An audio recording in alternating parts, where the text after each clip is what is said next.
Salam alaikum. Bonjour à tous et à tous.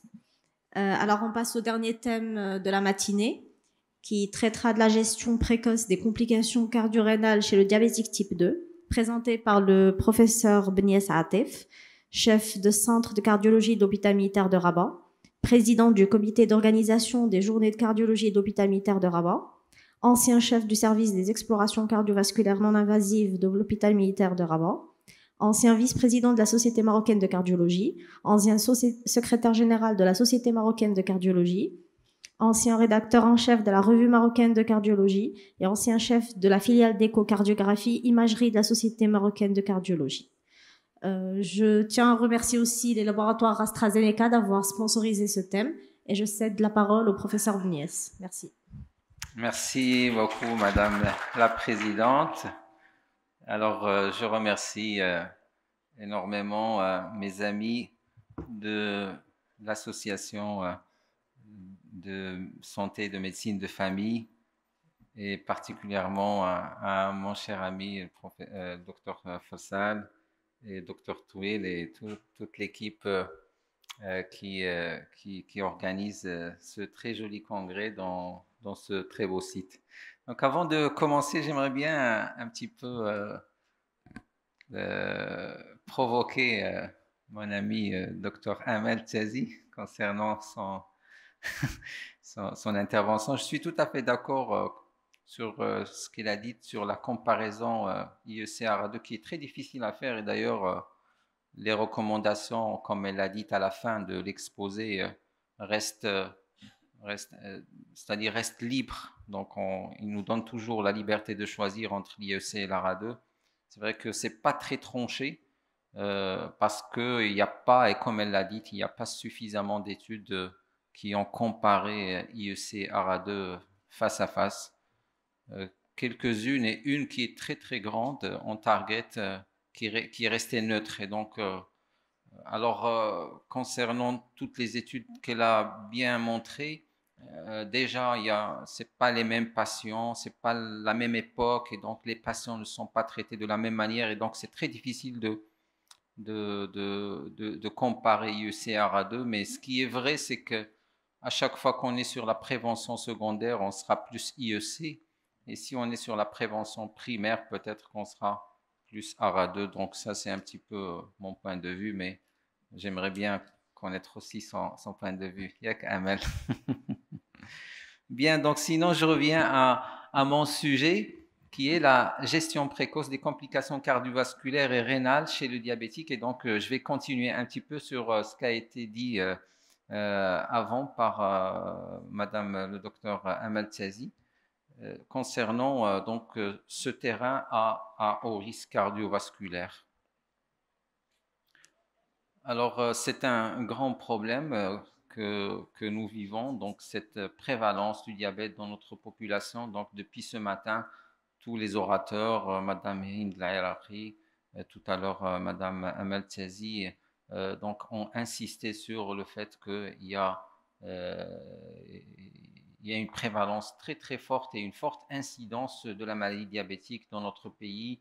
Donc, et à ce sujet, le Maroc fait partie des pays où la maladie diabétique progresse de façon très très importante. Alors, le diabète, quand il est connu, et sans équivoque, il augmente le risque de complications cardiovasculaires de façon très impressionnante. On peut dire que le risque, il est double et triple même le sujet non diabétique. Et dans les sujets diabétiques, bien sûr, quand les sujets traités ont réduit leur risque cardiovasculaire presque de moitié. Donc, il faut aussi connaître ce point. Alors, il y a aussi les sujets qui sont en état de prédiabète aussi. Vous les voyez, donc, les patients qui ont entre 1,1 et 1,26. Vous voyez que là aussi, le risque de complications cardiovasculaires est important et on a l'impression qu'il précède un petit peu les complications dû au diabète proprement dit. Il y a eu beaucoup de travail qui a été fait pour réduire cette mortalité due au diabète, aussi bien le diabète de type 1 que le diabète de type 2. Mais vous voyez que même avec ces efforts, donc la mortalité cardiovasculaire du sujet diabétique reste toujours plus élevée que le patient non diabétique. Et les patients diabétiques, quand ils arrivent à la complication cardiovasculaire, à savoir accident vasculaire, infarctus du myocarde, insuffisance cardiaque, leur pronostic est plus sévère que les patients non diabétiques. Donc, les patients qui ont fait un infarctus du myocarde, comme le montre cette étude, vous voyez que les diabétiques ont un pronostic plus sévère que les patients non diabétiques. Il en est de même aussi pour les patients qui ont de l'insuffisance cardiaque. Comme je viens de le dire, quand on prend maintenant les sujets qui ne sont pas diabétiques mais qui ont une intolérance aux hydrates de carbone, donc les patients qu'on dit qui sont en prédiabète, ces patients aussi, quand ils ont un infarctus du myocarde, leur pronostic est plus mauvais que les patients qui sont normoglycémiques. Concernant la maladie rénale chronique, et donc j'ai préféré faire une introduction sur le diabète et la maladie rénale chronique aussi en même temps parce que on m'a demandé de parler de la protection cardio-rénale, et donc il va falloir trouver un lien entre ces deux problèmes. Donc le lien existe, mais à titre de rappel, vous savez que la définition maintenant de la maladie rénale chronique, c'est sur le débit de filtration glomérulaire pour définir qu'il y a une insuffisance rénale chronique, mais la maladie commence même à un débit de filtration glomérulaire normal chez le diabétique, qui est identifié bien sûr par une microalbuminurie. Alors elle est aussi fréquente, donc à peu près 3% dans une étude ici faite par le CHU de Kazan, à peu près 3% dans la population, et lorsqu'on prend la tranche d'âge 56-70 ans, cette prévalence elle est très importante. Les deux grands facteurs de risque de maladie rénale chronique, c'est le diabète et l'insuffisance et l'hypertension artérielle. Donc le diabète pratiquement dans 30% est responsable d'une maladie rénale chronique. Alors, le lien entre la maladie rénale chronique, les complications cardiovasculaires, c'est ça, c'est-à-dire à chaque fois, donc si on prend maintenant les patients qui ont fait une complication cardiovasculaire, on note que souvent il y a une maladie rénale chronique à une fréquence et une prévalence qui est plus importante que ce qu'on vient de voir dans la population générale où c'est 3%. Là, on est sur le 23% à peu près et ça peut monter jusqu'à 45% dans l'insuffisance cardiaque. Il y a un lien entre le risque cardiaque ou cardiovasculaire d'un côté d'une part et le risque rénal, si bien que c'est un lien intime et on parle de risque cardio-rénal. Alors, les facteurs de risque de complications cardiovasculaires classiques, l'hypertension, le diabète, ce sont des facteurs de risque de maladie rénale chronique. Donc déjà, des causes à peu près similaires. Et puis après, quand s'installent les complications cardiovasculaires, la gestion aussi de ces complications va aussi entraîner des complications rénales ou inversement des complications cardiovasculaires. Donc ça c'est pour vous montrer qu'il y a un lien, si bien que maintenant dans la littérature, au lieu de parler d'événements cardiovasculaires majeurs ou d'événements rénaux majeurs, on a tendance à les regrouper dans ce qu'on pourrait appeler MERS au lieu de MACE ou Major Adverse Renal and Cardiac Events. Vous avez les aigus, l'insuffisance rénale aiguë, l'AVC, l'infarctus du myocarde d'un côté, et vous avez les atteintes chroniques, dont l'insuffisance cardiaque, l'insuffisance rénale et les patients qui vont en dialyse.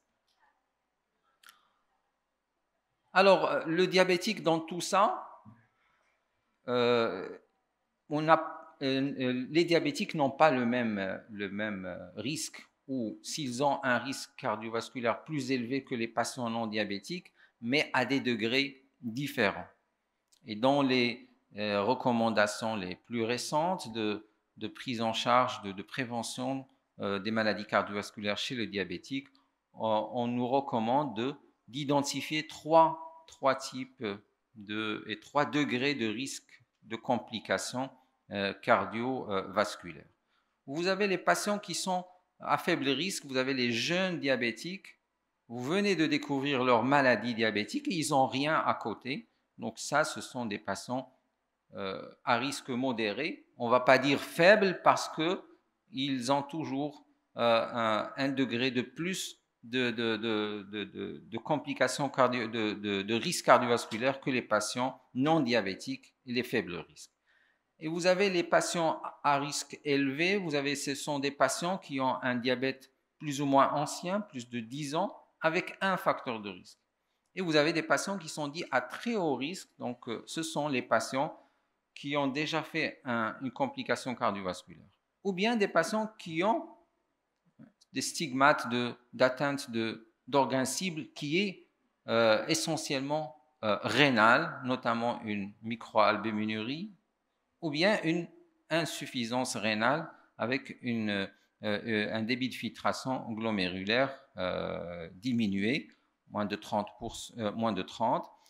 ou bien ils ont plusieurs facteurs de risque associés à leur diabète, ou tout simplement un diabète qui est ancien de plus de 20 ans. Et normalement, quand on a un diabète ancien de plus de 20 ans, généralement, on a quelques complications, quelques atteintes d'organes cibles.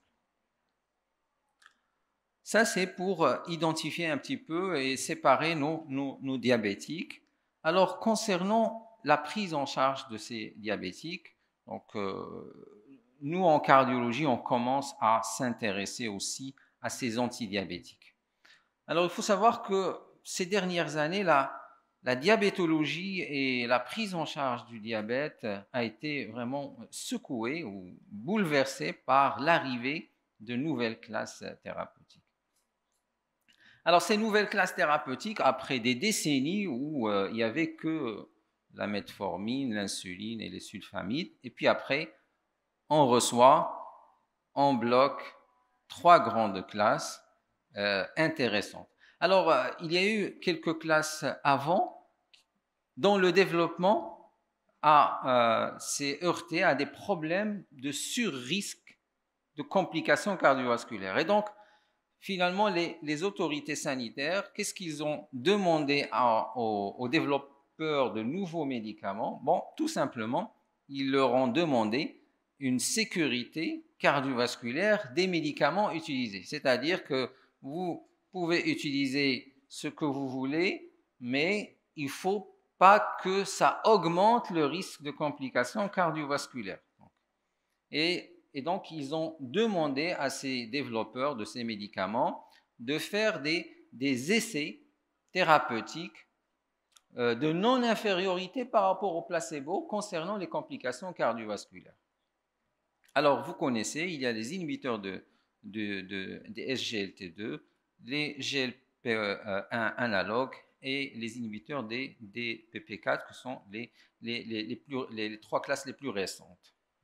Alors, voici ces études, et comme vous le voyez, c'est à partir à peu près de 2009-2010 que la FDA a exigé dans le développement de ces médicaments des essais cliniques de sécurité cardiovasculaire. Alors, ces essais cliniques, qu'est-ce qu'ils ont montré? Eh bien, ils ont montré pour les inhibiteurs des PP4 une neutralité concernant les événements cardiovasculaires. Donc, finalement, c'est sûr, c'est pas dangereux d'utiliser les inhibiteurs des PP4, les gliptines, sauf dans l'insuffisance cardiaque où une des molécules, notamment la saxaglipine, qui entraînait un surrisque d'insuffisance cardiaque, une surmortalité dans l'insuffisance cardiaque, et donc elle a même été contre-indiquée dans la prise en charge de l'insuffisance cardiaque. Donc voilà un petit peu pour les inhibiteurs des DPP4 qui existent au Maroc, donc au moins sur 2 ou 3 formes. Et vous avez les GLP-1. Alors les GLP-1 analogues, sur le plan des événements cardiovasculaires, ils ont démontré une supériorité par rapport au placebo. Donc, c'était des médicaments qui avaient un plus dans la protection cardiovasculaire. Concernant le risque d'insuffisance cardiaque, il n'a pas été diminué de façon significative.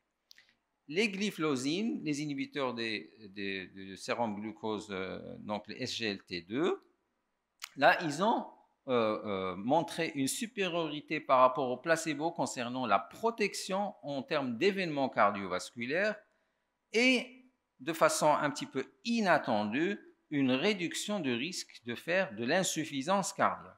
Donc voilà un petit peu le tableau du développement de ces nouveaux médicaments dans la prise en charge du diabète. Donc on est parti un peu d'essais cliniques qui avaient dans l'intention de démontrer une sécurité, donc finalement une équivalence par rapport au placebo concernant le risque de complications cardiovasculaires, et on est un petit peu de façon inattendue devant des médicaments qui réduisent ce risque de complications cardiovasculaires, et tout à l'heure on parlera aussi de cardio-rénal. Alors, on va s'intéresser particulièrement à cette classe thérapeutique qui est les inhibiteurs du sérum glucose transporteur, donc les SGLT2. Alors, il faut savoir que la quasi-totalité du glucose filtré donc, est réabsorbée. Et elle continue aussi même chez le diabétique. Et donc, chez le diabétique, il y a une hyperglycémie, donc trop de glucose dans l'urine et trop de glucose réabsorbé, et donc un grand travail du rein, avec un rétrocontrôle qui se fait sur ce glomérule pour essayer de le vasodilater, et donc ça finit par se fatiguer, il finit par se fatiguer, et installation de la maladie rénale chronique par ce schéma. Donc, les inhibiteurs du sérum glucose LT2, alors, ils vont inhiber ce transporteur, et donc ils vont diminuer cette réabsorption. Et donc, on aura un petit peu une glucosurie provoquée. Donc, on va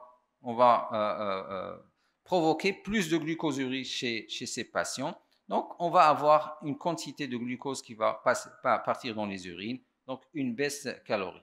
Alors, initialement, c'était fait pour baisser, bien sûr, la glycémie et l'hémoglobine glyquée.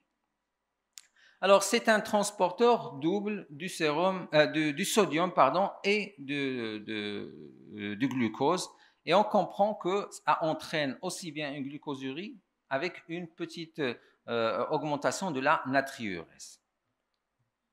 Alors, les effets sont doubles. Vous avez des effets métaboliques et des effets hémodynamiques. Les effets métaboliques, qui sont secondaires un peu à cette glucosurie, à savoir une baisse du poids parce qu'il y a une perte calorique, mais aussi une baisse de la glycémie avec une stimulation du glucagon et une libération des corps cétoniques, et une diminution de la glucotoxicité. Donc, on part un petit peu d'effets métaboliques à plus ou moins des effets dits un peu pléiotropes sur le comportement énergétique des cellules. Sur le plan hémodynamique, donc on a une diminution de la pression artérielle due à cette natriurèse. Et donc, qui dit diminution de la pression artérielle, une diminution de la rigidité artérielle aussi, et diminution du volume plasmatique. Alors, on a des effets métaboliques, des effets hémodynamiques, et ça, c'est bénéfique pour le cœur. Donc, on comprend pourquoi ces médicaments vont diminuer le risque de faire de l'insuffisance cardiaque chez les patients diabétiques. Alors, ceci a été bien démontré dans les études, dans différentes études, qu'il y a une baisse de l'hémoglobine glyquée qui est généralement de l'ordre de 0,8%, donc maximum 1, et une unité, et une baisse du poids. Là aussi, le poids, c'est 2 kg à 3 kg à peu près. On a aussi une baisse de la pression artérielle qui n'est pas très importante, 4-5 mm. Donc, ce pas des médicaments qui vont baisser de la tension artérielle, entraîner de l'hypotension, mais c'est une très petite baisse de la pression artérielle qui est aussi bénéfique sur les risques cardiovasculaires. Bien entendu, ça, c'est tout ça, c'est théorique. Et vous avez ce qui est un peu expérimental, c'est les essais cliniques dont j'ai parlé tout à l'heure et qui ont été conçus pour donc démontrer une sécurité cardiovasculaire de ces médicaments. Donc le premier, c'est avec l'empagliflozine qui existe au Maroc, donc le programme EMPA-REG. Et le deuxième qui est venu juste après, c'est le programme Canvas avec la canagliflozine qui n'est pas encore au Maroc. Et le troisième, c'est le programme Declarti 58 avec la dapagliflozine. Donc c'est successivement. Alors, on a été surpris donc, par ces résultats. C'est qu'au lieu d'avoir pratiquement une sécurité cardiovasculaire, on a même un bénéfice, un surcroît de bénéfices cardiovasculaires à donner ces médicaments par rapport au placebo, avec donc une baisse de la mortalité cardiovasculaire de l'ordre de 14% dans les deux programmes ici que vous voyez, avec un critère composite constitué essentiellement d'événements cardiovasculaires. Ceci a été confirmé par la dapagliflozine quelques années après, 2 ou 3 années après, dans l'essai Declarti 58, avec une baisse du critère composite ici, double, événements cardiovasculaires, mortalité cardiovasculaire, et hospitalisation pour insuffisance cardiaque. Les 3 essais cliniques n'ont pas pris les mêmes patients. Dans le programme avec l'empagliflozine, c'était des patients en prévention secondaire, strictement. Avec la canagliflozine, 60% en prévention secondaire et 40% en prévention primaire. Et dans le programme Declarti, c'est l'inverse, pratiquement 60% en prévention primaire et seulement 40% des patients en prévention secondaire. Bien sûr, quand on prend méta-analyse de ces 3 programmes, ça confirme que cette classe diminue les événements cardiovasculaires chez les patients qui sont en prévention secondaire. Donc déjà, c'est un point. Par contre, en prévention primaire, on ne diminue pas les événements cardiovasculaires. Par contre, ce qu'on diminue en prévention primaire, on diminue le risque d'insuffisance cardiaque avec cette classe.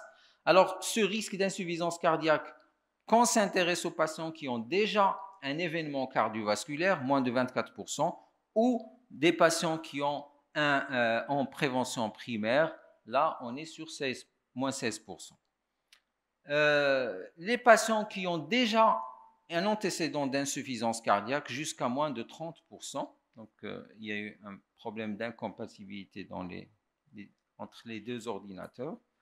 Et ce qu'on a aussi, c'est que dans l'étude Declarti, bien sûr, le critère primaire, je vous ai dit que c'est moins de 17%, mais ce qu'on a retenu de cette étude, c'est surtout une baisse très importante du risque d'insuffisance cardiaque de l'ordre de moins 27%.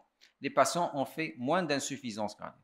Un autre point qui était tout à fait inattendu, et donc il a été retrouvé dans les 3 études, c'est une baisse aussi des critères rénaux. Et donc, il y a eu non seulement une cardioprotection, mais aussi une protection rénale chez ces patients qui ont pris ces médicaments, avec, regardez ici, moins de 47% de critères rénaux, ici l'aggravation de la fonction rénale, jusqu'à plus de 40% de diminution de débit de filtration glomérulaire, ou donc évolution vers une insuffisance rénale terminale ou une mortalité rénale toute cause. Quand on regroupe les trois études, le critère de protection rénale est sans équivoque jusqu'à moins 45%. Donc, si vous donnez demain à votre diabétique cette classe thérapeutique, s'il est en prévention secondaire, là, vous allez le protéger contre d'autres événements cardiovasculaires et donc vous allez mieux le protéger. Sinon, s'il est tout simplement en prévention primaire, vous allez réduire le risque d'insuffisance cardiaque, mais surtout, vous allez le protéger concernant l'évolution de sa maladie rénale chronique. Et tout à l'heure, Madame Tazil l'a dit, la fréquence de la maladie rénale chronique dans le diabète est très importante. Donc, pratiquement tous les diabétiques de type 2 ont au moins une microalbuminurie, sinon une insuffisance rénale modérée ou sévère. Et donc, finalement, compte tenu de ça, il faut proposer à votre patient des médicaments qui protègent contre les complications cardiovasculaires et contre les complications rénales et ne pas se figer tout simplement sur le point essentiel qui est je baisse la glycémie chez mon patient et je baisse l'hémoglobine glyquée pour arriver aux objectifs recommandés par les guidelines, moins 7%, moins 6,5% en fonction de votre profil de patient. Donc, il ne faut plus regarder que l'hémoglobine glyquée et les objectifs, mais il faut aussi penser à l'avenir de votre patient. Et si vous faites ça, eh ben, vous allez regarder un petit peu dans votre ordonnance, est-ce que dans les médicaments que j'ai donnés à mon patient, est-ce que j'ai donné quelque chose qui va le protéger, qui va protéger mieux son rein et mieux son cœur, mieux son système cardiovasculaire, ou tout simplement, je vais lui donner des médicaments qui sont bien sûr efficaces sur la glycémie, mais je ne suis pas sûr qu'ils sont efficaces sur la protection cardio-rénale. Et donc, c'est la protection cardio-rénale qui compte finalement chez votre patient diabétique. Alors, regardez que chez les patients qui ont un antécédent de maladie cardiovasculaire, toujours moins 45%. Et quand on résume un petit peu les choses, les études, comme j'ai dit, la protection cardio-rénale en prévention primaire et secondaire, la protection contre l'insuffisance cardiaque primaire et secondaire et la protection contre d'autres événements cardiovasculaires, c'est surtout les patients en prévention secondaire. Dans la vraie vie, ceci a été aussi démontré quand on prend les registres jusqu'à à peu près 500 000 patients, 30 000 ont pris les glyphlosines et regardez la mortalité cardiovasculaire et le risque de mortalité cardiovasculaire qui est nettement réduit et le risque de réduction d'événements cardiovasculaires et de l'insuffisance cardiaque. Alors, c'était tout à fait inattendu et inexpliqué. Finalement, on commence un petit peu à chercher des explications à cette protection cardio-rénale de ces nouvelles classes thérapeutiques dont les glyphlosines. Alors, il y a certes le mécanisme métabolique, c'est-à-dire vous réduisez la glycémie, vous réduisez le poids, vous réduisez la pression artérielle, donc vous aurez un bénéfice. Mais le bénéfice a été tellement rapide qu'on ne pense pas que seulement le fait de baisser la glycémie, de baisser la pression artérielle, de baisser le poids qui est bénéfique. Il y a certainement autre chose. Donc, on va sur ce qu'on appelle un petit peu les effets pléotropes. C'est comme avec les IEC, les ARA2, les statines. Ce n'est pas une baisse de la pression artérielle seule, ce n'est pas une baisse des lipides, mais il y a un plus avec ces médicaments et c'est pratiquement, on peut comparer les inhibiteurs de SGLT2 aux statines et aux IEC et aux ARA2. C'est-à-dire, non seulement on a un effet sur la pression artérielle, sur la glycémie, sur le cholestérol, mais on a des effets qui sont pléotropes. Alors, si on veut aller un petit peu, il y a un mécanisme métabolique, hémodynamique, dont on a parlé au début, mais aussi un mécanisme énergétique, aussi bien cardiaque que rénal. le comportement énergétique des cellules n'est plus le même quand ils sont soumis à ces traitements. Alors, les recommandations, Madame Hind vous a donné même les nouvelles recommandations. Depuis 2019, on met donc en première intention ces médicaments chez le patient qui a un risque cardiovasculaire élevé. Si ce patient n'était pas sous metformine, eh ben, on va commencer par ces médicaments en choisissant entre SGLT2 et GLP1 analogues en fonction d'un certain nombre de paramètres, ou bien les deux. Et sinon, quand les patients ne sont pas contrôlés, on va vers la metformine. Ou bien les patients qui sont déjà sous metformine et qui sont à haut risque, il faut les mettre sous ce traitement.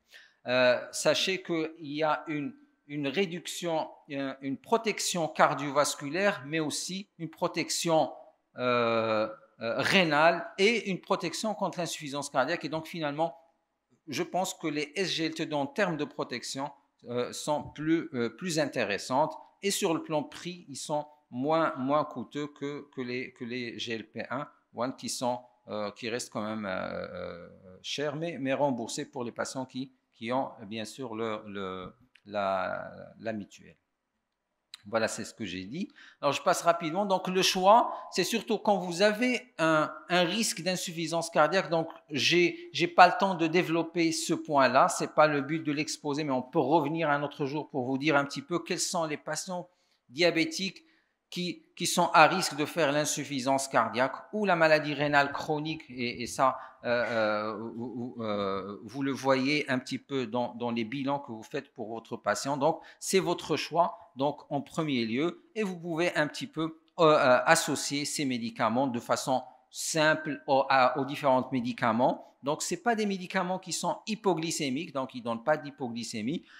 Alors, s'ils sont associés à de l'insuline ou au sulfamide, ils peuvent donc entraîner de l'hypoglycémie. Et là, il va falloir diminuer votre sulfamide ou carrément les enlever ou diminuer votre insuline pour retrouver l'équilibre.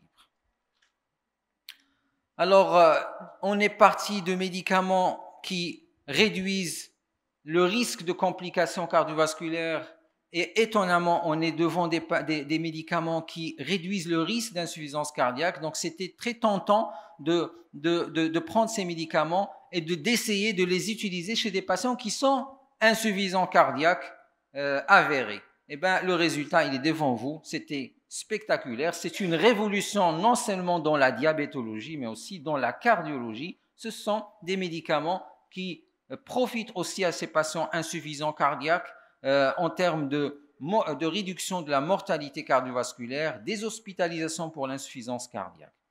Et ce qui était étonnant aussi et surprenant, c'est que les résultats, c'était bénéfique aussi bien chez les diabétiques que chez les non-diabétiques. Donc finalement, on s'est retrouvé devant une classe thérapeutique qui est aussi intéressante, même pour les patients insuffisants cardiaques non diabétiques. Donc, comme le montre cette analyse de l'étude DAPA-HF avec la dapagliflozine, et confirmée bien sûr donc, dans cette méta-analyse qui regroupe l'empagliflozine et la dapagliflozine. Donc, depuis l'année dernière, les recommandations sont claires.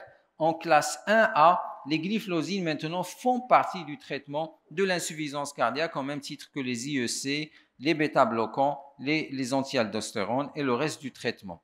Alors, on était étonné un petit peu sur ces résultats concernant la protection cardiovasculaire, la protection contre l'insuffisance cardiaque, mais aussi étonné devant la réduction des complications rénales.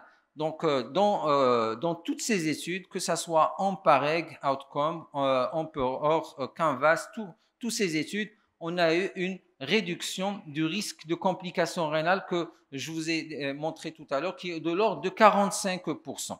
Eh bien, même à ce propos, il y a des études qui ont été développées spécifiques pour ces patients qui ont une maladie rénale chronique, l'étude Crédence avec la canagliflozine et l'étude DAPA-CKD avec la dapagliflozine. Il faut savoir, et il ne faut pas avoir peur, c'est que c'est des médicaments dont le mécanisme d'action, c'est d'entraîner cette glycosurie, donc en bloquant ce transporteur. Et donc, on bloque le transporteur du glucose sodium, et donc on aura trop de sodium au niveau du tube distal, et donc ce rétrocontrôle, ce feedback sur le néphron va être bloqué, et donc on aura une vasoconstriction un petit peu de l'artériole afférente, et donc une baisse de la pression intraglomérulaire. Ce sont des médicaments qui baissent la pression intraglomérulaire, et donc automatiquement on aura une petite chute du débit de filtration glomérulaire quand on les utilise. Il ne faut pas avoir peur, c'est généralement 4 à 5 unités de baisse de débit de filtration glomérulaire qui sont réversibles si on arrête le traitement. Mais ça se stabilise, et par rapport aux patients qui ne prennent pas ces médicaments, dont la maladie rénale chronique, donc ils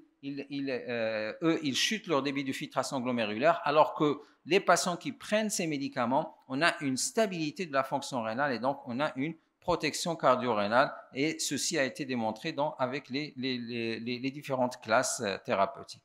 Donc, à retenir, moins de 45% d'événements rénaux, donc une protection rénale, une protection cardiovasculaire, notamment concernant le risque d'insuffisance cardiaque, et une protection contre les événements cardiovasculaires, surtout en prévention secondaire. Je termine par cette diapo, un petit peu d'ordre pratique, parce que c'est des médicaments nouveaux, et donc on commence à les utiliser, nous aussi en cardiologie, et puisqu'on va les utiliser aussi chez des patients non diabétiques. Alors, concernant les patients, donc ça peut être des diabétiques, donc surtout dans votre domaine de médecine générale, c'est surtout les diabétiques. Nous, on peut aussi les utiliser chez les patients insuffisants cardiaques non diabétiques. Alors, les contre-indications, c'est surtout l'ischémie critique des membres inférieurs. Donc, il y a eu un signal avec la canagliflozine qui n'existe pas au Maroc, donc, mais qui n'a pas été retrouvé dans les autres études. Donc, un risque d'amputation plus important avec la canagliflozine, mais qui n'a pas été retrouvé avec l'empagliflozine et la dapagliflozine. Il faut une prudence chez les patients qui sont un petit peu en hypotension, qui ont des antécédents d'infection, de mycose génitale aussi. Donc, il faut une très bonne hygiène pelvienne aussi, une bonne hygiène génitale, des antécédents d'ischémie. Donc, tout ça, il faut bien sûr le gérer avant de mettre en route ces traitements. Donc, 10 mg de dapagliflozine, alors que l'empagliflozine, c'est 10 à 25. Et surtout, le risque d'hypoglycémie si votre patient prend de l'insuline. Alors là, vous pouvez réduire, si par exemple, vous avez une hémoglobine glyquée qui est moins de 7,5%. Donc, la réduction de l'insuline peut être de 10 à 20% de la dose d'insuline. Alors, pour ce qui est des sulfamides, 50% de réduction de la dose, sinon vous pouvez même arrêter vos sulfamides si le patient vous fait de l'hypoglycémie. Je vous remercie de votre attention. Merci au professeur Vignès. Donc, on prend des questions dans la salle s'il y en a.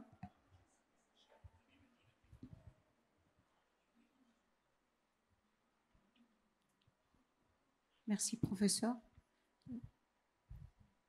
S'il vous plaît, comment vous gérez la prescription des glyphosine et insuffisance cardiaque, surtout en matière d'hydratation? Première question. Et ma deuxième question, au cours d'une dernière formation, nous avons eu par un professeur cardiologue et diabétologue l'information qu'on peut utiliser aussi la colchicine en cas d'insuffisance rénale, en cas d'insuffisance cardiaque. Est-ce qu'il n'y a pas un critère commun entre colchicine, les glyphlosines et les ARA2 en matière d'insuffisance cardiaque? Moi, je dirais l'acide urique. Alors pour ce qui est, si vous revenez à l'acide urique, donc c'est un des mécanismes collatéraux, donc parce que ça diminue l'hyperuricémie, ces médicaments. Mais il faut savoir que si on revient à l'hyperuricémie, les médicaments qui baissent l'acide urique n'apportent pas de protection cardiovasculaire. Donc on n'est pas comme la baisse du LDL ou la baisse de la pression artérielle. Donc on a un facteur de risque qu'on connaît. Les patients qui sont hyperuricémiques, certes, ils ont un risque cardiovasculaire peut-être un peu plus que les autres, mais il n'y a pas d'étude d'intervention qui a démontré que le fait de baisser va entraîner un bénéfice. Il y a eu une étude récente avec la colchicine dans le post-infarctus, donc le post-infarctus par les Canadiens, mais pas encore d'études qui confirment ça. Une seule étude donc, pour ce qui est de la colchicine dans le post-infarctus, mais pas dans l'insuffisance cardiaque, à ce qu'il me semble. Donc, Madame Tzazi peut aussi intervenir sur ce sujet. Donc, c'est sur le post-infarctus, c'est des Canadiens qui ont fait ça, et il paraît que c'est une étude encourageante. Donc, il faut d'autres études qui confirment cela pour pouvoir prescrire la colchicine en prévention secondaire, notamment chez les patients qui ont fait un infarctus du myocarde. Concernant les glyphlosines dans l'insuffisance cardiaque, bien sûr, compensé, pas décompensé. Donc, quand l'insuffisant cardiaque vient à l'hôpital, il est souvent décompensé, en décompensation, c'est-à-dire il est en congestion ou bien il est en hypotension. Donc, mais le plus souvent, il est en congestion. Donc, il faut gérer cette congestion, d'accord, avoir cet équilibre et bien sûr commencer à introduire les traitements, notamment là. Alors, les glyphlosines ne posent pas généralement de problème dans l'insuffisance cardiaque. Juste après la décompensation, vous pouvez les mettre sans problème, même s'il y a, c'est-à-dire qu'il suffit qu'il n'y ait pas trop d'hypotension, mais lorsque les patients sont à tension basse, il y a des auteurs qui les préfèrent par rapport à d'autres qui baissent trop la pression artérielle. Donc finalement, c'est des médicaments qui ne posent généralement pas de problème concernant l'hypotension. L'effet natriurétique est faible, donc ce n'est pas des médicaments qui vont entraîner de la déshydratation aussi. Donc, mais on peut toujours réduire les diurétiques. Donc on sait faire ça, c'est-à-dire on sort notre patient de la décompensation et puis après on commence à lui introduire des médicaments tout en ajustant un petit peu la dose de diurétique nécessaire pour qu'il ne fasse pas cette hypotension et pour qu'il ne fasse pas cette déshydratation. Alors, on prend une dernière question, s'il vous plaît. Merci, professeur Bignès, pour la qualité de la présentation. Alors, ma question, c'est comment classer un diabétique qui a une artériopathie oblitérante des membres inférieurs, sans maladie rénale, sans événement cardiovasculaire et qui n'a pas un diabète ancien? Merci. Oui, ça, si vous vous référez aux recommandations, que d'ailleurs, j'ai mis rien qu'une plaque sur ces recommandations, il a une maladie cardiovasculaire avérée. Donc, ça, c'est clair. Et donc, il est classé à très haut risque. Un diabétique qui a une maladie cardiovasculaire, même périphérique, il est à haut risque cardiovasculaire. D'accord? Donc, c'est pas nécessairement un AVC ou un infarctus du myocarde pour le classer à très haut risque. Même quand il a une atteinte périphérique, il est aussi classé à très haut risque cardiovasculaire. Okay. Est-ce qu'il y a un intérêt de lui administrer des glyphlosines?